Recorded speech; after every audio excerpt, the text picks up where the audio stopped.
हिमाचल में विपक्ष में बैठी बीजेपी इन दिनों प्रदेश के आर्थिक हालातों को लेकर सरकार पर हावी हो रही है।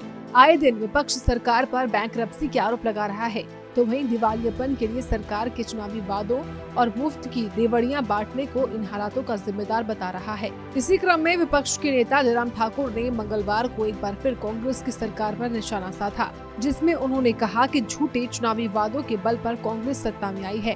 प्रदेश के इस हाल के लिए सिर्फ कांग्रेस ही जिम्मेदार है। हिमाचल प्रदेश बहुत बड़े आर्थिक संकट के दौर में से जब गुजर रहा है, इस परिस्थिति को मुख्यमंत्री को गंभीरता से समझना चाहिए।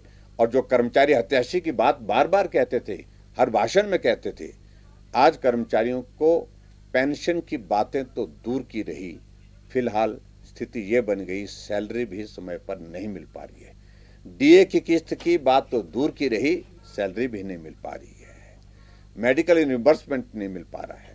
तो ये बहुत बड़ी एक परिस्थिति जो हिमाचल प्रदेश में जो बनी है, और मुझे लगता है कि एक बहुत बड़ा उदाहरण जो फ्री वीज का जो खटाखट राहुल गांधी का जो फॉर्मूला है, जो गारंटियों को लेकर के, इससे बाकी पूरे देश भर में भी सबकी आंखें खुल गई है कि ये जो खटाखट गारंटी देने की जो बातें हैं, हश्र यही होगा कि कर्मचारियों को समय पर सैलरी नहीं मिल पाएगी और आने वाले समय में तो संकट और भी ज्यादा गंभीर होता दिख रहा है।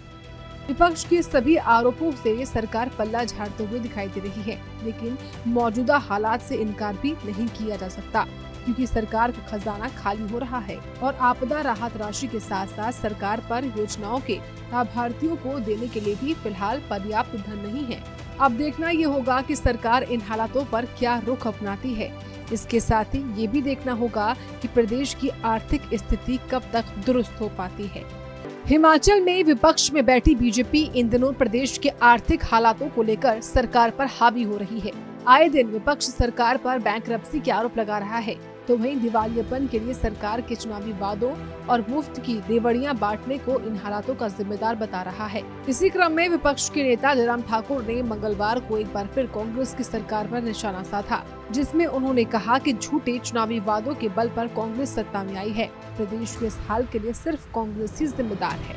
हिमाचल प्रदेश बहुत बड़े आर्थिक संकट के दौर में से जब गुजर रहा है, इस परिस्थिति को मुख्यमंत्री को गंभीरता से समझना चाहिए।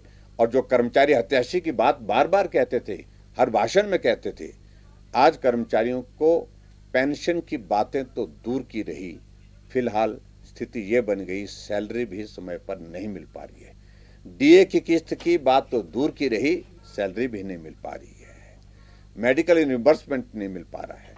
तो ये बहुत बड़ी एक परिस्थिति जो हिमाचल प्रदेश में जो बनी है, और मुझे लगता है कि एक बहुत बड़ा उदाहरण जो फ्री वीज का जो खटाखट राहुल गांधी का जो फॉर्मूला है, जो गारंटियों को लेकर के, इससे बाकी पूरे देश भर में भी सबकी आंखें खुल गई है कि ये जो खटाखट गारंटी देने की जो बातें हैं, हश्र यही होगा कि कर्मचारियों को समय पर सैलरी नहीं मिल पाएगी और आने वाले समय में तो संकट और भी ज्यादा गंभीर होता दिख रहा है।